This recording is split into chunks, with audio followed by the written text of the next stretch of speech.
We're going to find out about some more art.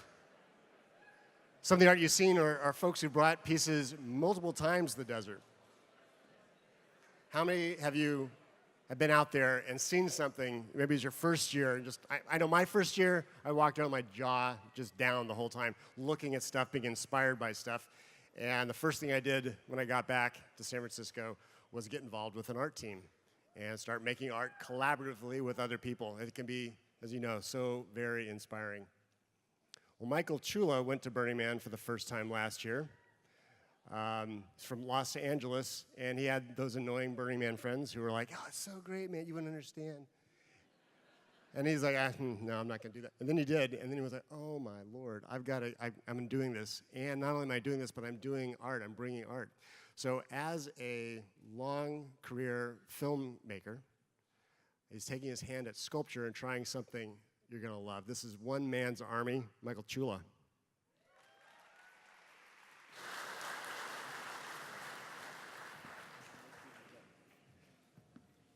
Hey, everybody.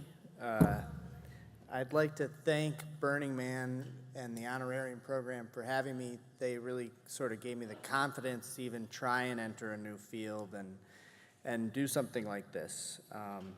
So I really appreciate it, them giving me everything they have, this opportunity to talk to you, and for pretty much completely taking over my entire life. That's also been amazing. So I'm going to start with a little 3D animation that takes us through the entire arc of the project. So we really wanted to create something that you engage with differently across time and space, in that it's different at every distance, like what you observe and what you take from it, and then also it's different over time. It evolves, and that every time you check in with this piece over the course of the week, you're going to see something different. So here we'll go with this.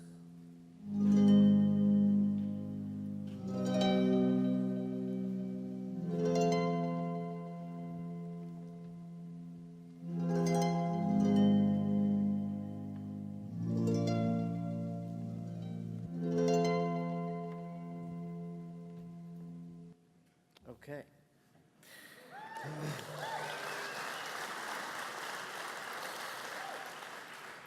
So just to take you through it first, and then I'll sort of wax poetic about the creative at the end. It opens with a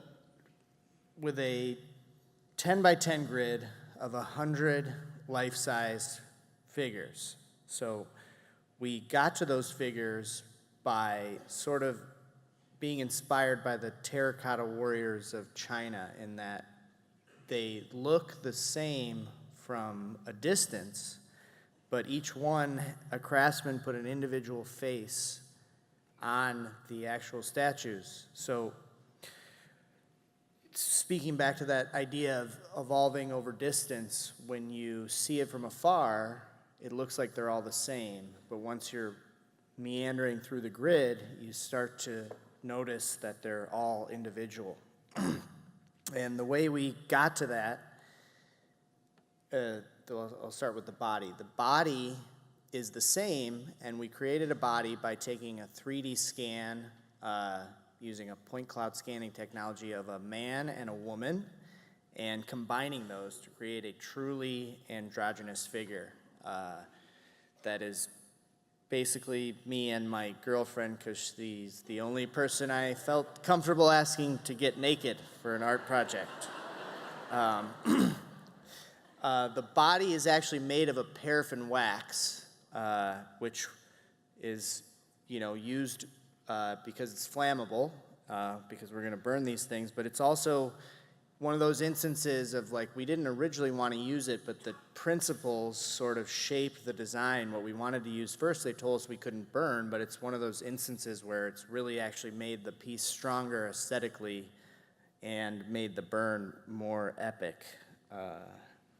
So the way we get the faces is we use that same technology to scan 100 different people, and we are trying to scan them at events, and if you go on our website, you can find out how to possibly be one of these faces that's out there on the playa. So over the course of the week, to continue to make it evolve, we want to open these up to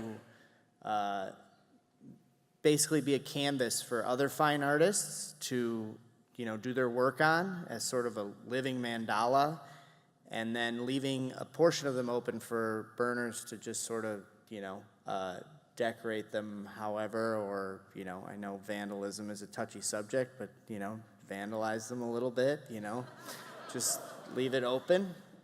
We thought about one person on our team, like, could we nick-proof it? And we figured we couldn't, so why not just let people go after it? And so the third phase is the actual burn, which I'll show you here again. And the beauty of the paraffin is that if caught in concentration in the burn box below, it actually completely vaporizes. So the burn is about 10 minutes, and it basically goes from being there to completely gone. And what you get underneath is the remaining structure. It's a laser cut from carbon steel, and there's a soapstone heart that's left underneath. So what is this all, where does this come from? That's sort of the final, idea. And for me, I had not gone to Burning Man for a long time, sort of turned off by a sort of naive misconception about the community, about maybe it's conformity through non-conformity, like all this sort of seems the same. And obviously that was really wrong. And that sort of inspires the first part, where when you see these things from a distance, they all look the same, and when you're amongst them, you realize just how individual they all are. And that was important to us. And that second phase is representative of how, over the course of that week, we're all sort of colored by each other's intentions and expressions. And I think we think we were sort of inspired by the temple and the way people leave intentions there. With this, we wanted to make it like about raw expression, and that's what really pulled me in. And after all that time on what got me there was some difficult personal stuff, and then finally getting there and seeing no, it's not just about a party, it's about this really amazing space for raw expression, opening that up.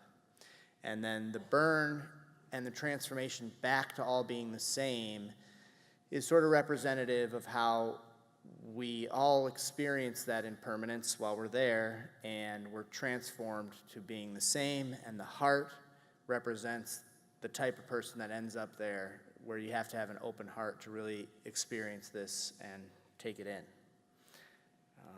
So yeah, that's the man's army.